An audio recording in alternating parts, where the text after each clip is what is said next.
সংসদ সদস্যদের শপথ গ্রহণ অনুষ্ঠিত হবে ইনশাআল্লাহ আগামীকালকে সকাল 10টায়। এটাও সাংবিধানিকভাবে স্পিকার অথবা ডেপুটি স্পিকার অ্যাভেলেবেল না থাকলে বা তারা অপারগ হলে বা তাদের মনোনীত প্রতিনিধি যদি না থাকে, সেই ক্ষেত্রে দ্বিতীয় অপশন হচ্ছে প্রধান নির্বাচন কমিশনার শপথ পাঠ করাবেন। সেই হিসেবে আগামীকালকে সকাল 10টায় জাতীয় সংসদের নির্বাচিত সদস্যদের শপথ গ্রহণ অনুষ্ঠিত হবে।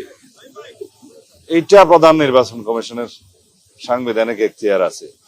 এর বাইরে কি বললেন সংবিধান সংস্কার পরিষদ, এটা যদি কনস্টিটিউশনে ধারণ করা হয়, সেই মর্মে অ্যামেন্ডমেন্ট হয় এবং সেই শপথ পরিচালনার জন্য সংবিধানের তৃতীয় তফসিলে ফরম হয়, কে শপথ পাঠ করাবেন সেটা নির্ধারিত হয়, এতগুলো হয় এর পরে তারপরে হলে হতে